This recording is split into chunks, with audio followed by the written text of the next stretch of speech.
उत्तर प्रदेश के कार्यवाहक DGP DS Chauhan को डीजीपी का पे स्केल मिलेगा। सरकार ने डीएस चौहान को डीजीपी का पे स्केल दिया है। रिटायरमेंट के आखिरी दिन डीएस चौहान को पे स्केल उनका बढ़ाया गया है। डीजीपी का पे स्केल मिलने से अब पेंशन राशि बढ़ जाएगी।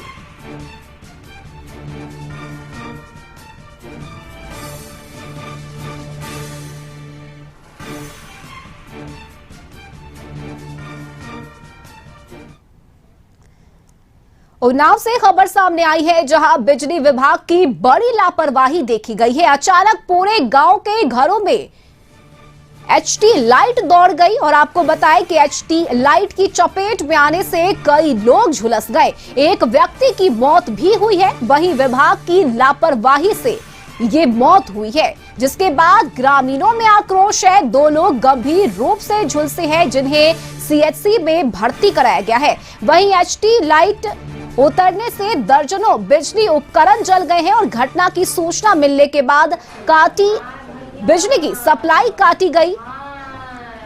बांगरमऊ क्षेत्र के भिखारीपुर कस्बा गांव का ये मामला है, जहां बिजली विभाग की बड़ी लापरवाही देखने को मिली।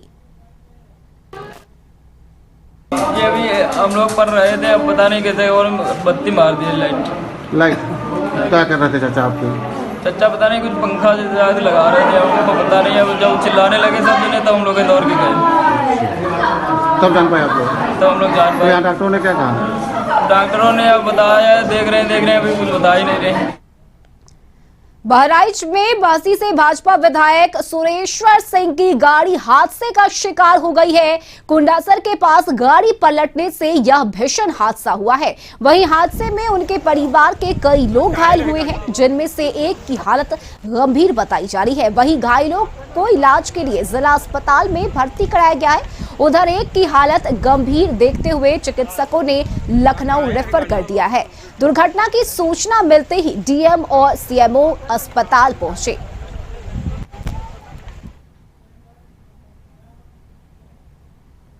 और बिजनौर में बचपन से बाल खाने की आदत मासूम बच्ची के लिए जान का आफत बनकर आई।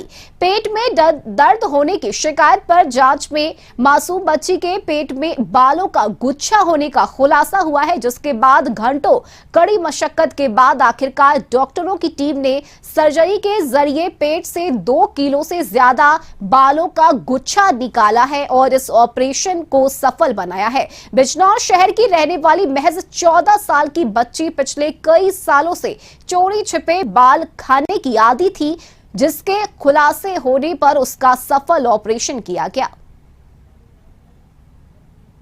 ये बच्ची हमारे पास पेट के दर्द की शिकायत से आई थी। जब उसकी जांच कराई तो जांच कराने के बाद ये तय हुआ कि इसको बच्ची को ये बीमारी है कि पेट में इसके बालों का गुच्छा बन गया। ये एक किस्म की मानसिक बीमारी है, जिसमें कि बच्चे बाल खाता है। बच्चा आमतौर से महिलाओं में होती है बीमारी। और बच्चे का तो मैंने ऑपरेशन पहले ही किया है।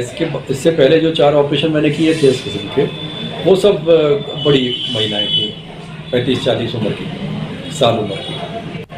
और बच्चे में इतना बड़ा गुच्छा पेट के अंदर होना, ये उम्र ही इसकी बेचारे की कुछ भी नहीं है। और शिकायत इसकी यही थी कि इसका विकास नहीं हो रहा उम्र के साथ साथ, और आमतौर से उल्टियाँ। सहारनपुर के थाना कुतुबशेर के मनकमऊ क्षेत्र में 2 महिलाओं में मामूली कहासुनी हो गई और देखते ही देखते मारपीट में बदल गई।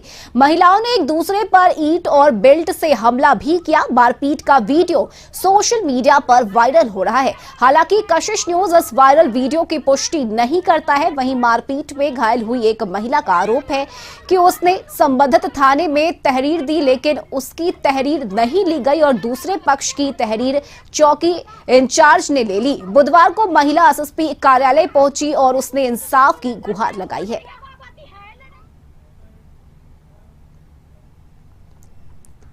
और यूपी में सीएम योगी आदित्यनाथ को टोबैको जान मुक्त कराने का निर्देश दिया गया है और प्रत्येक जिलाधिकारी को अपने जिले में नशा मुक्ति अभियान चलाकर लोगों को जागरूक करने का आदेश दिया है।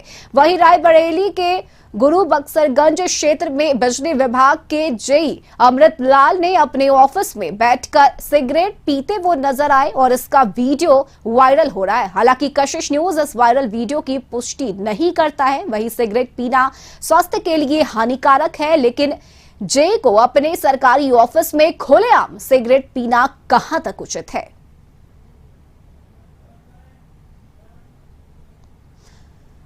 लखनऊ में केंद्रीय संस्कृत विश्वविद्यालय में 2 दिवसीय ज्योतिष शास्त्र कार्यशाला का आयोजन किया गया। आवास विभाग के प्रमुख सचिव नितिन रमेश गोकर्ण ने दीप प्रज्वलित कर कार्यक्रम का उद्घाटन किया। वहीं इस मौके पर विश्वविद्यालय के प्रोफेसर समेत तमाम गण्यमान्य उपस्थित रहे। हमारे संवाददाता संतोष तिवारी ने सचिव नितिन रमेश गोकर्ण और विश्वविद्यालय के प्रोफेसर डॉक्टर अश्विनी पांडे से बातचीत की।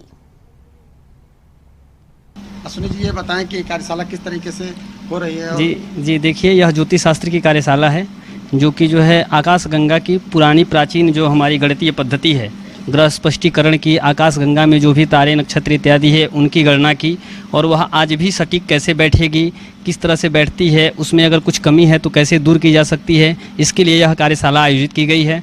और इस कार्यशाला में देश के विभिन्न कोण से, विभिन्न विषय में और ज्योतिष शास्त्र के बड़े बड़े विद्वान उपस्थित हुए हैं। हिमाचल प्रदेश से, बिहार से, वाराणसी से, महाराष्ट्र से और अन्य जगहों से भी, बहुत जगहों से हमारे यहाँ लोग पधारे हुए हैं। और इसमें 2 दिन में यह मंथन किया जाएगा और एक समाज को संदेश दिया जाएगा कि हम ज्योतिष शास्त्रीय काल गणना की ओर लौटें।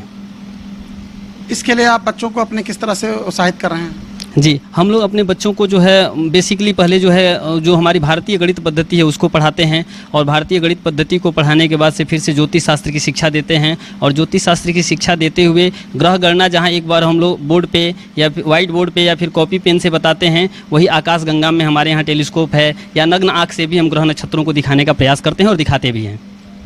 पहले की अपेक्षा अब लोगों में किस तरह से संस्कृत के प्रति रुझान है? देखिए, है क्या कि संस्कृत भाषा तो पहले भी थी, अभी भी है। बीच के कालखंडों में कुछ अपेक्षाएं जरूर हो गई थी, कुछ उपेक्षा हो गई थी, लोग इसकी तरफ ध्यान नहीं दे रहे थे।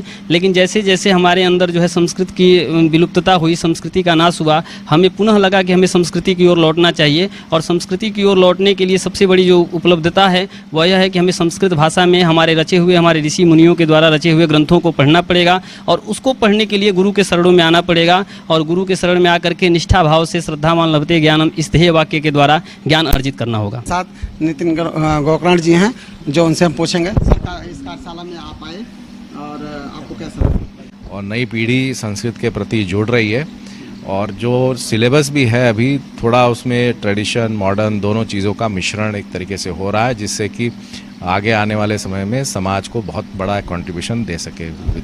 आपकी सरकार इस समय संस्कृत के लिए क्या करना चाहेगी या क्या कर रही है संस्कृत को बढ़ाने के लिए? मैं समझता हूँ कि ये अभी वर्तमान सरकार ने ही इसको एक इंस्टीट्यूट से एक यूनिवर्सिटी का दर्जा दिया है, तो बहुत बड़ा कार्य हो गया कि एक एकेडमिक फ्रीडम मिल गया यहाँ पर, कि जिससे कि जो कोर्सेज देना चाहते हैं और जो मिक्सचर करना चाहते हैं कोर्सेज का, उसके लिए विश्वविद्यालय स्तर पर निर्णय संभव हो गया है। मैं समझता हूँ इससे आगे आने वाले समय में ये नए नए कोर्सेज का डिज़ाइन करा करके जो नई पीढ़ी उसको और आकर्षित कर पाएगी।